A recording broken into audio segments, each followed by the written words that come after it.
আসসালামু আলাইকুম ওয়া রাহমাতুল্লাহ। আল্লাহর ৯৯ নামের মধ্যে ১২টি ফজিলত। আসমায়ে হোসানার ফজিলত।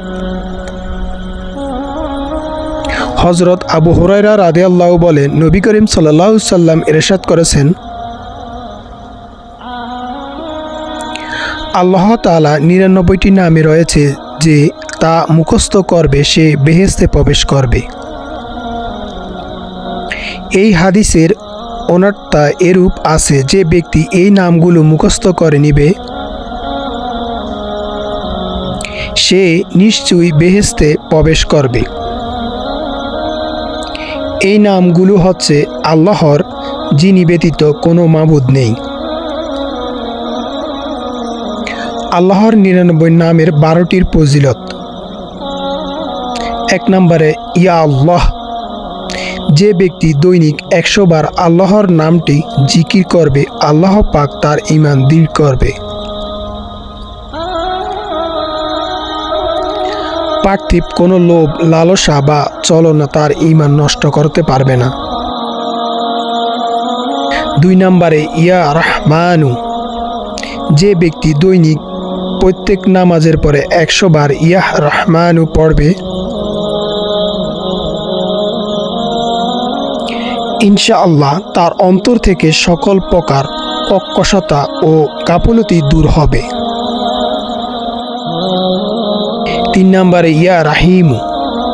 যে ব্যক্তি দৈনিক প্রত্যেক নামাজের পরে ১০০ বার ইয়া রাহিমু পড়বে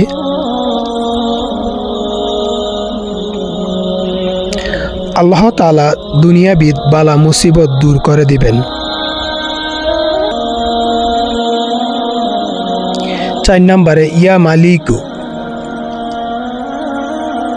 যে ব্যক্তি ফজরের নামাজের পর প্রত্যহ ১০০ বার ইয়া মালিকু বলবে আল্লাহ তাআলা তাকে ধনী করে দিবেন। ৫ নম্বরে ইয়া কুদ্দুসু। যে ব্যক্তি প্রত্যহ সূর্যাস্তের সময় এই নামটি ১০০ বার পাঠ করবে আল্লাহ তার মনের বিদ্বেষ দূর করে দিবেন। ৬ নম্বরে ইয়া সালাম। যে ব্যক্তি এই নামটি ইয়া সালাম বেশি বেশি পাঠ করবে আল্লাহ তার সকল প্রকার বালা মুসিবত থেকে বাঁচিয়ে রাখবেন। ৭ নম্বরে ইয়া মুমিনু।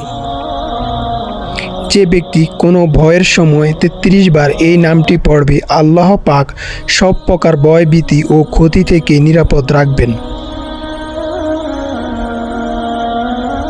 ৮ নম্বরে ইয়া মুহাইমিনু। যে ব্যক্তি গোসল করে ২ রাকাত নামাজ পড়ে খাস দিলে ১০০ বার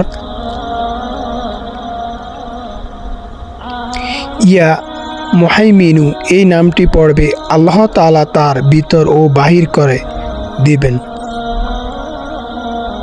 ৯ নম্বরে ইয়া আজিজু।